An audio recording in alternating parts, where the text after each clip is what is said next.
президенти иёлоти муттаҳидаи амрико Доналд Трамп дар суҳбати телефонӣ бо президенти Русия Владимир Путин, ки беш аз 1 соат идома доштааст, ба мувофиқа расид, ки музокирот барои хатми ҷанг дар Украинаро оғоз мекунанд. Трамп рӯзи 12 феврал гуфт ҳайатҳои дуҷониб ризоият доданд, ки музокиротро фавран шурӯъ мекунанд. Трамп инчунин гуфт, ки баъди суҳбат бо Путин ӯ бо президенти Украина Владимир Зеленский ҳам суҳбат кардааст.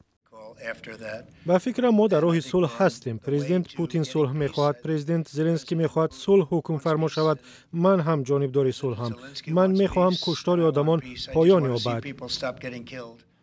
пеш аз ин вазири мудофиаи иёлоти муттаҳидаи амрико Пит Ҳексет бо ишора ба тағйири мавқеи Вашингтон дар робита бо ҷанги Украина таъкид карда буд, ки Киев бояд аз талошҳояш барои узвият дар паймони низомии НАТО даст кашида, умедвор нашавад, ки минтақаҳое аз ҷониби Русия ишғол шударо бозпас мегирад.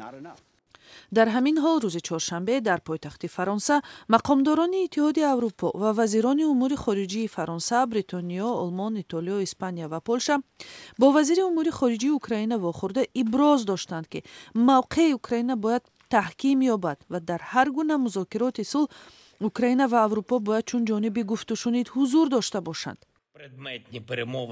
Зеленский мегӯяд кафолатҳои амниятии давлатҳои ғарбӣ ва бахусус амрикоӣ барои хатми ҷанг муҳим мебошанд.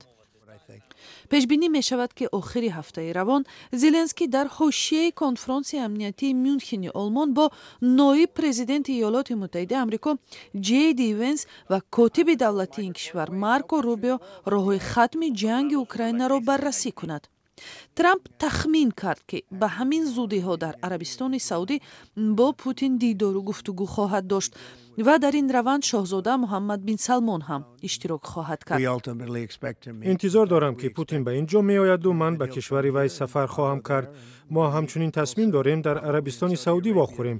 эҳтимол мулоқот аввал дар он ҷо бошад ва мо ба натиҷае бирасем. мо мехоҳем ҷанг хотима ёбад. ин фоҷиа аст.